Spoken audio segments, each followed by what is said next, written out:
Hey guys, Jess here, and I am doing this video today to show you how I make what most people who eat plant-based or vegan would call a meat substitute, which just sounds ridiculous to me, to be perfectly honest with you. It's just what I use. Like if you were gonna, I'm making lasagna. So if you were gonna make lasagna, most people would use some type of meat protein source from an animal. So because I'm plant-based and vegan, I don't do that. But what I do is I make,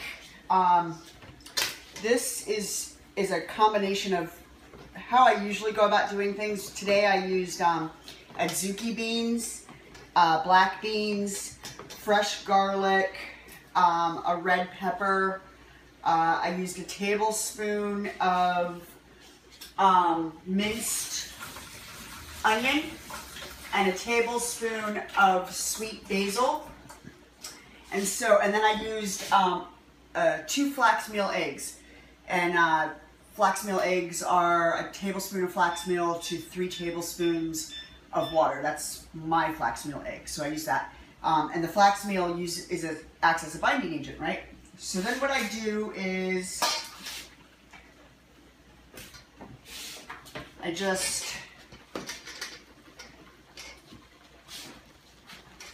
take what's in my bowl,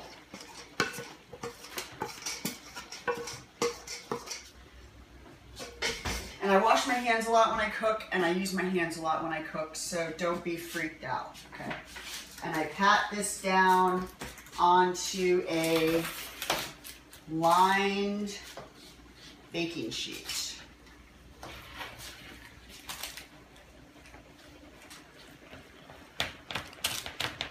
And you can use this particular type of mixture. I use this for all sorts of things like veggie burgers or, like some kind of cutlet if I'm going to do like a mushroom gravy, or, I use this base for, with all types of dried beans, legumes, and lentils. So today for lasagna, I am going to bake it at 350 degrees for 15 minutes. Take it out. Like you saw in my last video when I showed you about the granola, I'll stir it up so it's kind of crumbly. And then I'll put it back into the oven for another 15 minutes. So it's a total of 30 minutes that goes in. So that is the first stage of the gluten-free lasagna that I'm going to be making.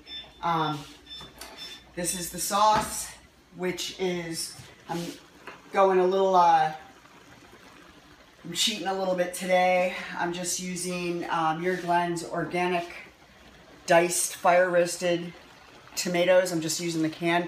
Because I'm heavily spicing everything else, I'm not spicing the tomatoes. I have a pot of water going for the lasagna noodles, which are gluten-free, and they are plant-based vegan as well. So stay tuned.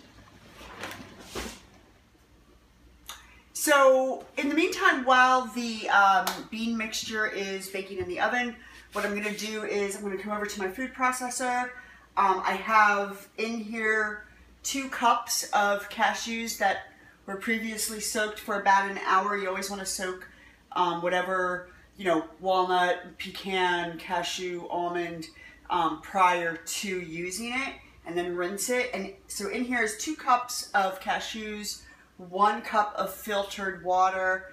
I'm going to throw in 2 cloves of garlic, and I am going to also put in a teaspoon of minced onion, and also again a teaspoon of basil. I like things to be heavily seasoned, and so this is going to be the cashew ricotta cheese that goes into our lasagna. So what I'll do is I will put this on high and blend it for about in between 5 and 10 minutes. I like it to be very fine. So we will be showing you how that comes out, but I'm not going to make you guys sit through watching this blend. So stay tuned. Hey guys, so we're back, and I've begun to start to build the lasagna. I put, I think I used 2 spoonfuls, this is actually a cup, so 2 cups of the sauce on the bottom of the pan, and then I put the lasagna noodles down. Now what I'm going to do is come over. This is the bean mixture. Now, if I were to make like this for tacos or even for veggie burgers, I would let it cook for an additional 15 minutes. But because this lasagna is going to bake, you know, when it's all said and done anyway, I'm only having it cook for a total of 30 minutes. It's okay that it's a little wetter than if you wanted a burger. So just like you would in traditional lasagna,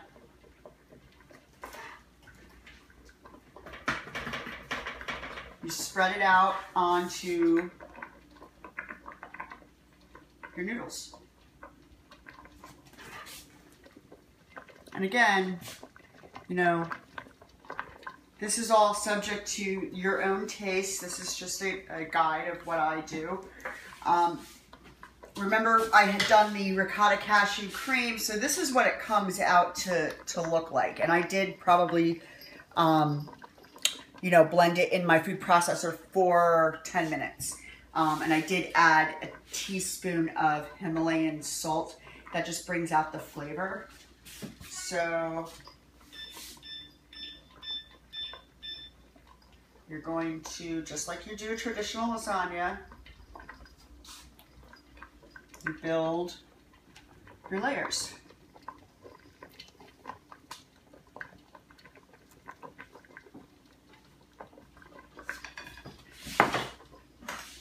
So then I already have noodles in here. These noodles, I let go a little too long. That's okay. My motto is I can make anything work. So we'll show you again in a few minutes as we build. So here we are at the final stages of a vegan, plant-based, gluten-free lasagna. There's 3 layers. It's got tomato sauce, cashew, ricotta cream, cheese. I kind of am running short on the top for the ricotta, but you know, like I said, I can make anything work, you know. It's always a learning lesson. So next time I would probably use 3 cups of cashews to 1.5 cups water. I could even stretch out and use 2 cups of water to 3 cups of cashews just to kind of stretch it out. But you know, live and learn. So this is all done. What we will do, if I had Daiya cheese, I would possibly put Daiya cheese on this. Again, I don't have any right now, so it's not a huge deal. We do use Daiya once in a while. It's not something that we use all of the time. What I will do is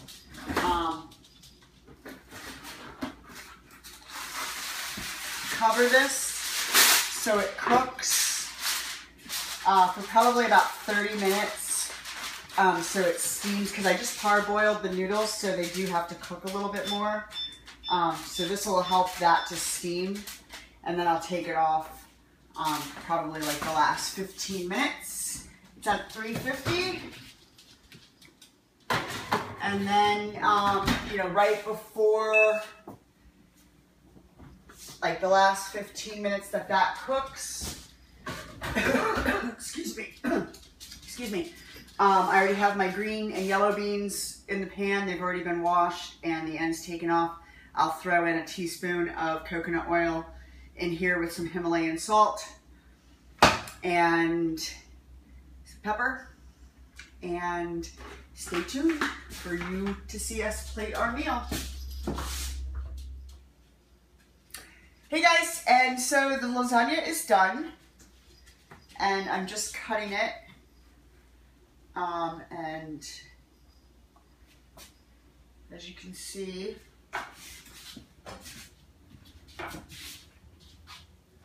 it's come out pretty good. It's probably, I would have used a little bit more sauce, I think. But again, everything's a work in progress, and you know, we just improve as we go. So here it is. For my fixers, this is going to be 1 yellow, 1 red, half a green, half a blue. So think out of the box. Plant-based, gluten-free, maybe you're soy-free, you know, maybe you're a clean eater, you know, just think outside of the box, think of your ingredients, think of the foods that you want to put into your body, you know, whether they be conventional foods, non-GMOs, organics, whether your spices are those, you know, non-GMO, organic, or conventional.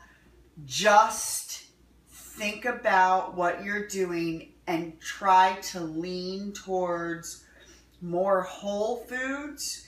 And the more you practice this, the more consistent you'll get, and then the less complicated it'll seem. At first, it does seem a little complicated. Today, you know, I've been plant-based for 2.5 years. I've been gluten-free and soy-free, you know, consistently, like 100%, since April, and now it's become second nature to me, and it's just, you know, it's my lifestyle, so that's just how I roll, you know. The one thing I do want to say, and I never, you know, want to influence anybody to do anything other than eat cleanly and to be aware of what they're doing. My own personal choice is to be plant-based, vegan, gluten-free, soy-free, you know, as organic as I can possibly be, as non-GMO as I can possibly be. And those are just things that I don't compromise on. You know, I don't compromise on that. And if you come to my home, you will have great food, you will eat great food, we'll have great conversation and great company, but you won't get anything other than plant-based, gluten-free, soy-free. So, peace, rock on, rock today, rock your life, rock your nutrition.